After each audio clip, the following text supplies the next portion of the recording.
तो hello everyone देखंतु आजिर video रे आमे किछि पीएमएसटी एग्जाम पा किछि इंपोर्टेंट क्वेश्चन मु आपनको कहूछि जोडा कि आंसर मु ए वीडियो रे दउ नै आपण ट्राई करंतु कमेंट बॉक्स रे निजर उत्तर गुडी को लिखिबे देखिया कि आपण भितरु के पांचटी प्रश्न ठीक उत्तर दउछि ओके।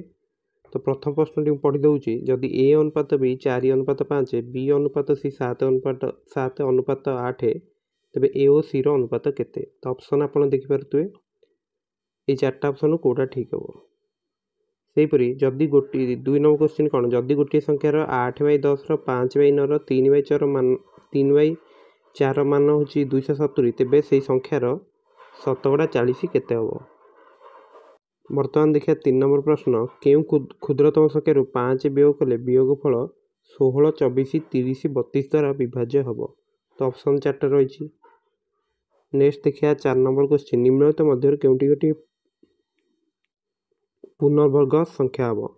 तो ऑप्शन ए अच्छी 0.004 0.036 यहाँ अच्छी 12.1 आउ यहाँ अच्छी 2.56 ओके। 5 नंबर क्वेश्चन कौन देछि जदि 10 टंकार 11टी अंडा किना जाए और 11 टंकार 10टी अंडा बिक्री करा जाए तेबे शतकड़ा केते लाभ वा क्षति हम ओके।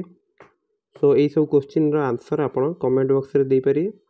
नेक्स्ट वीडियो रे मु एगुड़िकर सॉल्यूशन डिस्कशन करिया ओके। सो प्रथमे आपण ट्राई करंतु तो सो समस्त निजर आंसर कमेंट बॉक्स रे लिखि परिबे। सो वीडियो भल लागितले वीडियो को लाइक करिया भूलिबेनी।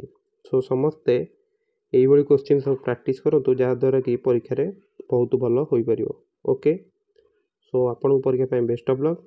वीडियो टी को शेष पर्यंत देखिथिबारु धन्यवाद।